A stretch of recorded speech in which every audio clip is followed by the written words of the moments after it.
मनमोहन सिंह के निधन के बाद पूरे देश में शोक की लहर है। वहीं दूसरी तरफ कांग्रेस की तरफ से मनमोहन सिंह का स्मारक बनाने की मांग की जा रही है। इसी के साथ ही कांग्रेस के दिग्गज नेता मनमोहन सिंह को भारत रत्न देने की मांग कर रहे हैं। तेलंगाना विधानसभा ने तो इसके लिए प्रस्ताव भी पारित कर दिया है। 30 दिसंबर को सर्वसम्मति से इस संबंध में एक प्रस्ताव को पारित किया गया है। वहीं तेलंगाना सरकार के प्रस्ताव के बाद कांग्रेस के दूसरे नेताओं की तरफ से भी डॉक्टर मनमोहन सिंह को भारत रत्न से सम्मानित किए जाने की मांग लगातार उठ रही है। वहीं राज्यसभा में कांग्रेस के उपनेता प्रमोद तिवारी ने कहा है कि वो तेलंगाना सरकार के प्रस्ताव का समर्थन करते हैं। उन्होंने कहा कि मैं केंद्र से इस प्रस्ताव को स्वीकार करने की अपील करता हूं। मनमोहन जी हमारे देश के महान नेता थे और उन्हें भारत रत्न से सम्मानित किया जाना चाहिए। तुमने जीते जी तो मनमोहन सिंह का अपमान किया, मरने के बाद भी उनको यथोचित जो पूर्व प्रधानमंत्रियों को मिलता है, जिनका दिल्ली में अंतिम संस्कार हुआ, वो नहीं दिया।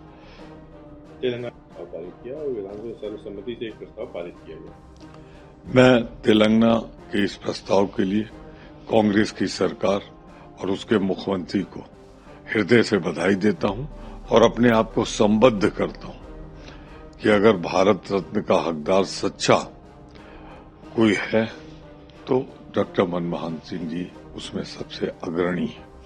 मैं इतना जरूर कहूंगा, देश जब 1991 में आर्थिक संकट झेल रहा था, उस समय वित्त मंत्री के रूप में मनमोहन सिंह ने जब 15 दिन का भी फॉरेन रिजर्व नहीं रह गया था, निकाला।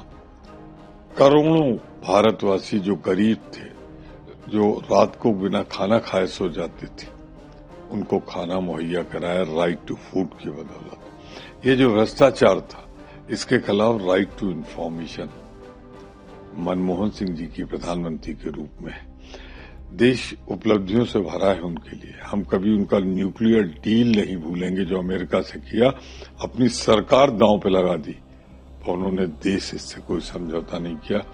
अगर ऐसे महान व्यक्तित्व को भारत रत्न नहीं मिलेगा तो फिर किसे मिलेगा।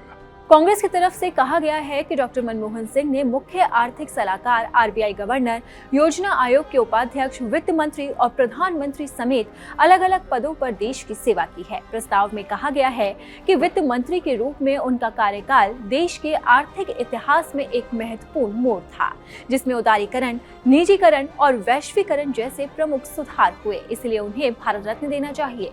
आपको बता दें कि पूर्व प्रधानमंत्री डॉक्टर मनमोहन सिंह का 92 साल की आयु में निधन हो गया था। देश विदेश से आए कई गणमान्य व्यक्तियों की उपस्थिति में निगमबोध घाट पर पूरे राजकीय सम्मान के साथ उनका अंतिम संस्कार किया गया था। वहीं अब उनके स्मारक की प्रक्रिया भी शुरू हो गई है। पूर्व प्रधानमंत्री डॉक्टर मनमोहन सिंह के स्मारक पर राजनीतिक विवाद एक तरह से शांत हो जाने के बाद शहरी कार्य मंत्रालय ने इसके निर्माण की प्रक्रिया औपचारिक रूप से शुरू कर दी है। इसके तहत मनमोहन सिंह के परिवार को स्थल के चयन के लिए 3 विकल्प सुझाए गए हैं।